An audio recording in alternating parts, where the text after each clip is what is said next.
Good morning and thanks for joining us on the breakfast this morning. My name is Nyamgul Agaji. Today on the show, we'll be looking at the strength of the Naira, as it is supposed that the strengthening of the Naira has triggered concern among forex speculators. We also are going to be talking about party politics. Jando's exit from PDP. Remember, a few days ago he said he was leaving PDP for an unnamed party.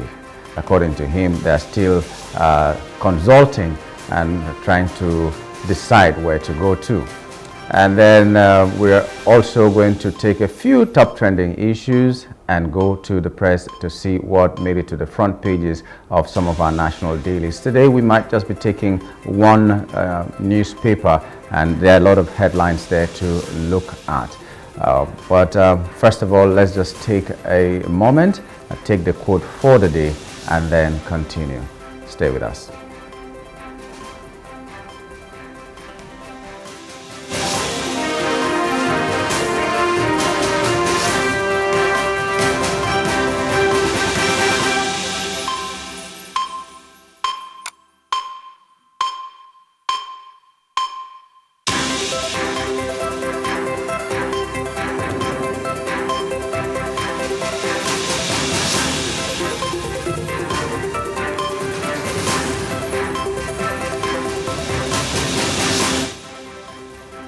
Our quote of the day is from Benjamin Franklin, and he says, "The best investment is in the tools of one's own trade." The best investment is in the tools of one's own trade. Whatever you're doing, be sure that you invest heavily on the things that help you to do that thing. Whatever your trade is, whether it is you are a poet and that's your trade, spoken words, that's your trade, you are a content creator, that is your trade. You might want to think about your cameras, your audio, your everything that will make sure your videos are good enough. If you are a laborer and you, let's say, clear the bushes, you should know that if you invest in your knife and your file and everything else, your job will be better. I'm just using this as illustrations, but practically you've seen people who are trying to cut grass. Let me use grass now. They're trying to cut grass with very blunt knives, and it shows them as very hard-working people, but their progress is very, very slow. That is what it is. If they could just buy a new knife, sharpen it better, they will cut faster and a bigger portion than they are doing. You've seen people who are selling in the markets, and when you ask them if they have a POS machine, they tell you that their business is not big enough for them to have a POS machine. Why? Because they think it's for the rich, not knowing that it makes everything easier for them. They will make more money because people who are not carrying cash will want to trade with them and all that, but they are waiting to be the Dangotes of this world before they can get a POS.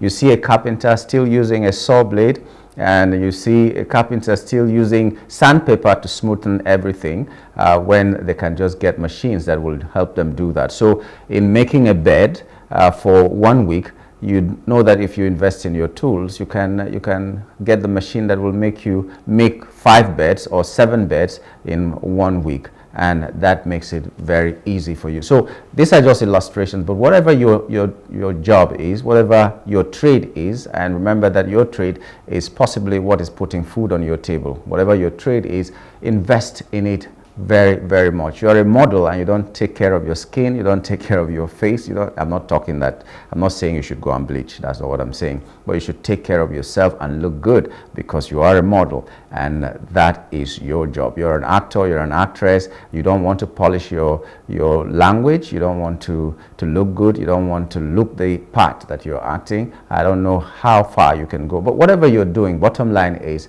be sure that you invest much in what helps you to do that job. Whether you're a chef and you're thinking about cooking and you're talking about firewood because you think that's how you were raised, and you don't think anything about gas, you don't think anything about some other things that will help you cut the vegetables easier, and anything you're doing, invest in the tools that help you do that so that you can have more food on your table and money to spare. Okay, our top trending issue first: can urges sacrifice unity during Lenten season? The president of the Christian Association of Nigeria, Archbishop Daniel Oko, has urged Nigerians to embrace reflection, sacrifice, and unity during the Lenten season. He highlighted that the season presents an opportunity for national renewal, despite the challenges of rising living costs and insecurity. In his statement, Archbishop Oko reminded Nigerians that Lent is a 40-day period of sacrifice, prayer, and charity, emphasizing the need for hope and strength in the face of hardships. He called for unity, stressing that the season should help people reflect on what truly matters and strengthen bonds within the community. Concluding his message, Archbishop Oko prayed for peace, wisdom for leaders, and a renewed sense of purpose for Nigerians. He expressed hope that the Lenten season would lead to positive transformation for both individuals and the nation as whole. Maybe some people forget about the reason why there is Lent. Lent is a replication or a mock representation of what our Lord Jesus Christ went through. For 40 days and 40 nights he fasted. So you're trying to get a glimpse of what it felt like to fast for 40 days and 40 nights, to overcome temptation, to resolve that no matter what comes, you are going to show your ultimate love, even dying on the cross for mankind. So what is that thing from the life of Jesus for those 40 days that you can do to make sure that mankind is better? Eve, according to the stories, he came because of you. He came out of love to redeem you. What are you going to do? So when we talk about fasting, fasting is not just to stay away from food. Sometimes some people do not even have the food to eat. So if you don't have food to eat, you call it fasting. That is not fasting. You don't just have food. Fasting is to give up something that is almost like priceless to you, something that you cannot do without, just to be closer to God, just to give more time to God. So for some people, it is their phones. They cannot do without their phones. So why not just say, okay, for this period, just to always keep in mind that I need to be closer to God and to be closer to humanity, to show more love, to show more compassion. A sacrifice I'm going to make for God is to keep my phone and only use it when I receive a call or I need to make a very important call. I'm not going to social media anymore. A lot of people will say, no, I can't do that. But that is the point. That thing you feel you cannot do. It was David who said that I cannot give to God what cost me nothing. So what is it that will cost you almost everything that you are ready to sacrifice to God? And then how much are you doing to make life better for the next person? That's why this Lenten period emphasizes prayer, fasting, and almsgiving. Almsgiving, you can sometimes give alms to yourself. Be very, very nice to yourself sometimes, because a lot of people are hustling, and because of that, they have no time for themselves. So it's a time for reflection. How good have you been to your fellow mankind? I know that the gospel nowadays is individuality. Be kind to those who are kind to you. Be good to those who are good to you. Talk to only people who are talking to you and all that. I don't know where that selfishness came from, but that's where we are now. And because we are talking so much about selfishness, that is why it is creeping into the world today. And you're thinking that because you're saying what you're saying, you're just saying it. Everything that we have been saying, it seems as if we have been praying for it and it's getting to us. That is not what God wants for us. We are a community, and communion is part of the community. So how are you communing with your people? Do not remove communion from community, because if you do that, we are no longer humans. We are just robots that are programmed to do one particular thing and nothing more. Okay, Oyo introduces tire spikes to stop wrong-way driving. The Oyo State government has introduced a new method to curb wrong-way driving by installing one-way tire spikes. This initiative aims to improve road safety and ensure compliance with traffic rules. A video of the tire spikes in action has gone viral on social media, showcasing how the spikes puncture the tires of vehicles going against traffic. The new enforcement tool is expected to deter drivers from violating traffic regulations, promoting safer driving practices in the state. I like what Oyo State has done, but there are still concerns. I wish that it never had to come to this point where tire spikes will be put on the roads to stop one-way driving, as we call it here in Nigeria. There could be an emergency that actually will need that one-way driving, and because of the spikes, there's nothing you can do. You'll have to go and take the long way. Maybe ambulances that are trying to avoid traffic, and some other things could be happening, and you need to go one way. But I'm not saying one way is a good thing. Like I said, I wish it never got to this point where we'll have to put spikes in order to stop people who should know what to do. It's really a worrisome thing. So if your state has done that and is going to make the people sit up and do the right thing, I think I support them. And I think Lagos State should also do what your state has done. First of all, the spikes will help you to know where one way is. I hope that they will be putting it just at the beginning of that one way, because there are some places that you cannot drive both ways. It's just one way. In Lagos State here, a lot of places are like that. But first of all, you do not see the sign telling you that you cannot drive the opposite way. It has to be one-way drive. There are no signs like that. Even if there were signs, maybe they have fallen, or maybe the traffic officers themselves have removed it because they hide somewhere. And if you're a novice, you've not passed that road before, and you're trying to take that road without knowing, they will hide somewhere. They won't direct you, because the duty of these people is to direct you on the right thing to do. But they will hide somewhere and find that when you enter that road, they will let you go a little bit, and then they just appear from nowhere to arrest you and do that. So if you put the spikes, one, it will tell us it's one way. We will go and take the other way for the people who do not know. And then for the people who know but still want to do it, it will just deter their movement. They will not do it anymore. So you don't need to be there to enforce that regulation. So I hope Lagos will do that as well, so that the craziness that we see in Lagos will stop a little bit. And then I'm sure it's going to also deter the lawmakers and the law enforcement agencies that break the law more than the people who are not even at the corridors of lawmaking and enforcement. The police vehicles are some of the worst culprits when you're talking about one-way driving. In Lagos, at least. I don't know about other places, but they're some of the worst culprits. They drive one way all the time. They blast their siren when there's no emergency whatsoever. Maybe they're taking one madam to the market or something, and then they're blowing sirens. So now the use of sirens have been bastardized so much that nobody respects it anymore. There could be an ambulance blaring a siren, and because people know that sometimes these vehicles are just moving for nothing, they are not going for any emergency, they don't even give way. They're just there, and you're a normal person making noise. It's not good. So for your state, congrats to you for that innovation, and I think Lagos should borrow that as well.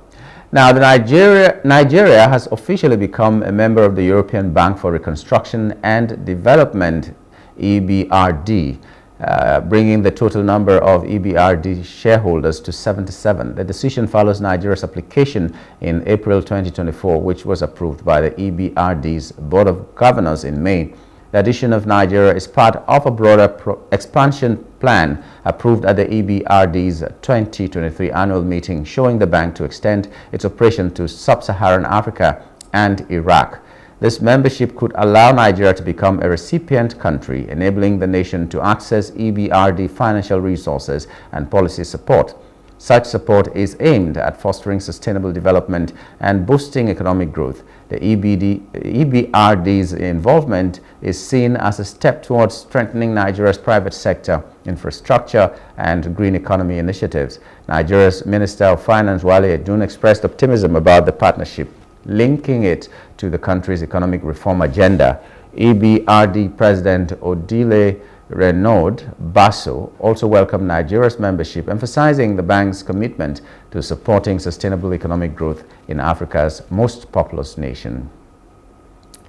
Well, the experts will tell us how good or how bad that decision was, but I think I hope it's a good one that we joined that family, more or less, of 77 countries. If 77 countries come together for a common good, I think it should be a very good move. So let's see how Nigeria will benefit from that. I hope that Nigeria is joining as a strong nation as well, that will be involved in decision making when it comes to whatever it is the benefits are going to be. And I hope that it's not just another avenue to get us closer to where we can always borrow money that we cannot pay. That's my hope. So kudos to the Minister of Finance and the economic team for this move. We hope that it will be for the betterment of Nigerian citizens. Okay, finally, ex-immigration officer arrested with weapons for bandits. The Federal Capital Territory Police Command has arrested a former immigration officer attempting to sell advanced firearms to bandits in the Abuja-Kaduna forests. The officer, whose name is not or has not been revealed, was apprehended following an intelligence-driven operation that prevented the weapons from reaching criminals. Among the seized firearms was a 2022 Scorpion CZ EV03, a fully automatic weapon with a silencer, along with 52 rounds of ammunition. Police officials emphasized the danger these weapons could have posed to public safety if they had been used by criminal elements. Wow, I saw this story, and first question I asked myself was, how did he get access to these weapons that he was now distributing to the bandits? How did he get it? Was it when he was still in service that they may have intercepted some of these containers and then he took some of these, or because he has the links of where he was working before, some of these things are passing through the borders without any arrest being made, any checks at the borders or anywhere. I don't understand how someone will get all these weapons that he's now presenting to the bandits. And I always say this, why are the security people so quick to tell us what they are doing, who they have arrested? If he has people who he's colluding with, who he's working with, once you give out that name in the media, the people who are collaborating with him will run away. And it will take you more time before you can capture them. We are not, okay, let me speak for myself. I'm not interested in knowing who you have captured until you are able to tell me that we captured these at this time, and because of this, it led to the capture of XYZ, and that gang has been rounded up, all of them. But as long as that is not done, it means that you're warning others that maybe his collaborators, run as far as you can run, so that when we come, we will not find you. That's what it means to me as far as I'm concerned. But they're very quick to show us how hard they're working. We have captured this person, and then you parade them. And even while you're parading them, everybody who is a gang member might just be watching and laughing at you, because they will know. And they will even tell us how they apprehended these people, what method they used and all that. And it now fortifying the other people against you. I don't see any reason why you do that. Like people say, if I become rich, I will not make noise. There will be signs. That's how it is. Let us see the signs of you working rather than you blowing your own trumpet. That's what I've always thought the security people should be doing. Don't blow your trumpet. Let's just see you working. If you say you've arrested 3,000 people, okay, fine. We know the statistics you're giving us, but if you start giving us names of people before the investigation is concluded, I think it's a very wrong thing. I'm not a security expert, but I think that if you do that and I'm a part of that gang, I know exactly the move that I should avoid, and I know exactly when to run and what to do the next, what my next move should be, and that will not be good enough. That's like just giving me a time to run far before you start to pursue. It's not a good thing. It's not a good thing. But anyway, kudos to the security people. You have captured him. I hope that you capture everybody else. If you had followed good intelligence, you may have trailed him to where the bandits are and rounded up not only him, but the entire bandits as well. But this did not happen. You have intercepted weapons. Very good for you, very good for Nigeria. Congratulations to you. We're hoping that you're going to do more and stop blowing your trumpet. Let Nigerians see the signs. Well, we're going to take a break now. That's the much we can take on top trending issues. We'll take a break. When we return, we'll be looking at the papers. What is it that made it to the front pages of that paper that we're going to be x-raying today? Stay with us.